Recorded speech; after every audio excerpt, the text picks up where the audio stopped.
I remember moving into a corporate role where I was a senior partnership specialist for a large health organization over here in Toronto, Canada.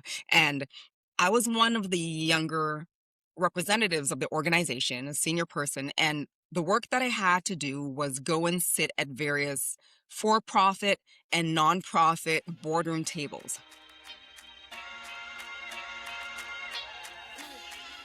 In essence, I was developing partnerships with different organizations, right, for this health charity. And I remember working with my supervisor, who was one of the SVPs, and loved her to death. She was amazing. And I started for the first week, and she sent me to a boardroom table without her, right? So I didn't have a sense of what she wanted me to do, how she wanted me to show up. And I had sat at different tables with individuals, but this was a senior boardroom table, high level partnership. And you know what?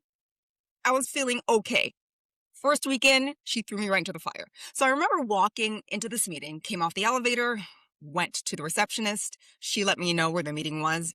I walked straight down to the boardroom. And when I looked in the room, everyone around the table was, I'm going to say it, was a white male, an older white male. So for me, that's the old boys club. And I hesitated before I walked in for good reason or not good reason, but I just want to tell you what happened. I walked into the room, everyone turned around to look at me, and everyone was kind of, oh, hi, who are you here for? What are you here? Why are you here? And I let them know that I'm here on behalf of the name of the organization, which I won't name here. We'll just leave that alone. Excellent organization, but we're just not going to go there. And they asked if I was the summer student. They asked if I was my boss's name was Mary. Was I Mary's assistant? Was I, an intern? I said, no, I'm the new senior health partnership specialist. So they kind of pulled back, kind of surprised that it was me, apparently, and it was visual. I looked younger. I'm Black and I was a female. Remember, all male table. And I remember sitting down and they were going through their agenda, and every time I wanted to share something or I had something to say or I started speaking, they spoke over me. You know, they knew I looked younger, but their assumption was that I didn't know as much as they knew. And I remember leaving that first meeting feeling crappy. I felt defeated. I had to rethink how I showed up at those tables because the ideas that I had compared to what they were sharing would have moved along the project that we were focusing on. So here's what I had to do. I had to remind myself that it's not about what you say. It's about how you say it each and every single time. And when I started to show up in those rooms, one, with my head on strong, knowing that despite our age difference, I knew what I was talking about. And when I started to deliver in a profoundly different way, that's when everything switched. That's when they took me seriously. It had nothing to do with them. It had everything to do with me. So I want to welcome you to our next episode of With Karen D, the podcast, where we're going to talk about how you can look instantly more confident, even if you do not feel it. So I'm going to say it again right here. It's never really about what you say. It's almost always about how you say it. It's about your tone. It's about how you carry yourself. It's about how you show up with people. It's about so many different factors. And I want to touch on it because that's what switched everything for me. So you might be in a position where you're sitting in a meeting in a social circle and you keep speaking up, but everyone speaks over you, or everyone just doesn't hear you as loud as you speak. And you're wondering, okay, is this the wrong room? Is it them? And I want to tell you, no, it's not them. It is always you. You are responsible for how you show up. So here's the thing. When you do show up in those scenarios, you have to show up with an air of confidence and an air of competence. And you don't have to be the smartest person in the room, but you have to show up like you are clear about what you have to say, that like you believe in what you have to say. Your work is not to convince anyone around you. Your work is to convince yourself that you are enough, the right person to be in this room. And you do that by being intentional with your tone and being intentional with your body language. So I want to share a few phrases that should help you and some body language gestures that should also help you show up with more power and more confidence in any room, even if you freaking don't feel confident. Use these small gestures and it can shift anything. So the first thing I want to do is share some simple phrases that I want you to stop using and some new ones that I want you to start using that can shift everything. The first one to shift how you're perceived in any room is this. When you're sharing your opinion, I want you to stop saying, I think, or possibly, or it's just that I think. No one cares what you think. They want to know what you know. You show competence by sharing what you know, not what you think. So I want you to cut out that language and use something like this. Here's what I know. So I want to show you. Look how weak this sounds. I think about XYZ. Here's what I know about XYZ. I think is weak. I think causes people to question you. When you share, here's what I know, that's a declaration and it lands differently in the room. So that's a first phrase you're going to cut out. No more I think, and you're going to lead with, here's what I know. It showcases on a subconscious level certainty to other people around you. The second one is this. If you ever wanted to interrupt, or if you've ever interrupted, or this has been your experience, you've interrupted and then people don't listen to you or they simply talk over you, here's what I want you to do. I want you to stop saying, excuse me, can I talk? Stop asking for permission. And I want you to do this.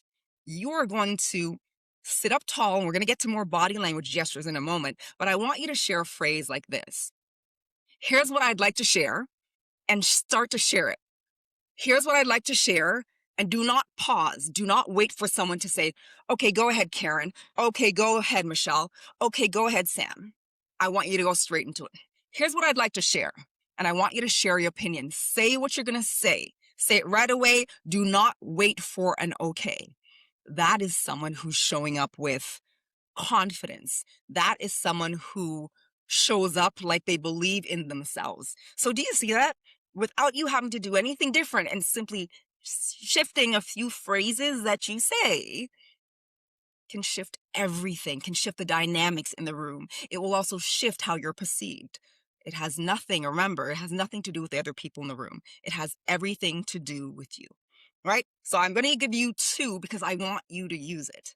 Now let's move into body language gestures that will help you show up with more confidence, even if you're not. The first one is eye contact. Stop avoiding eye contact. As well, stop looking at the person's nose, do not look at the person's forehead, and do not look at the person's chin. Whoever taught you that, stop listening to them. In close vicinities, someone can tell if you're looking at their forehead or above their head or their nose or their chin. Simply look in their eyes. So when you are speaking to someone, there's two things that I want you to do.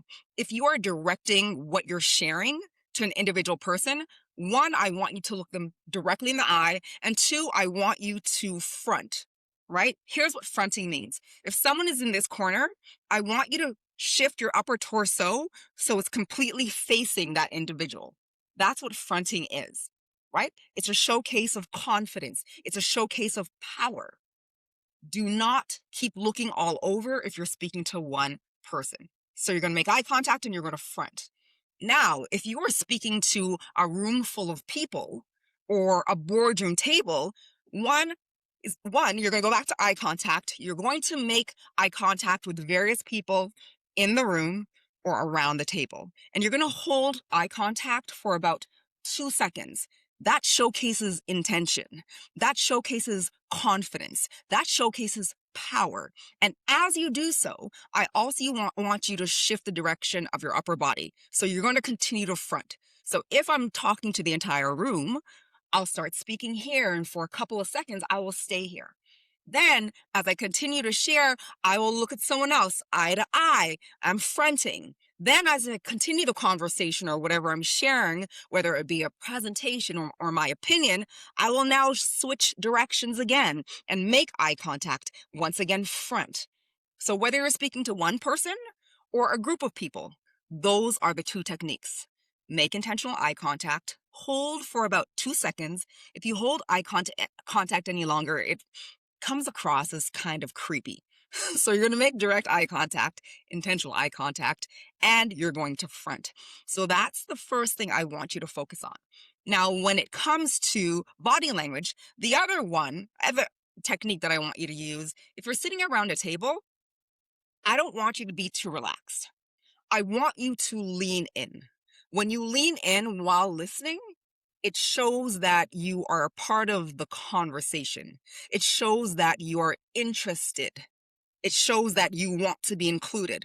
So at all times, if you're looking to show up with more confidence, stop getting comfortable. Stop leaning back. This looks disengaging. This looks like you don't care. To make it easy, I simply want you to sit towards the end of your seat and slightly lean in. Quick strategy, you don't have to say a word, and it allows you to show up with increased confidence. The third thing that I want you to walk away with is this. While you're sitting, if it's in a group or boardroom setting, in a meeting, I want you to stop making yourself small. I want you to spread out. I want you to take up space. Confident people take up space.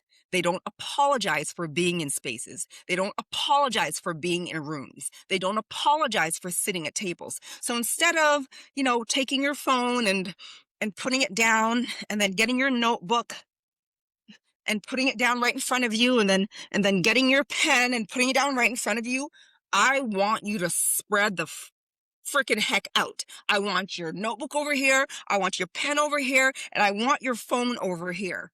Take up space because you're being unapologetic for being there. Now, if you group these phrases and these body language gestures together, my friends, you will shift how you're perceived in every single room. And you'll instantly look more confident no matter where you are. If you know someone who needs to hear this episode, one, share it with them.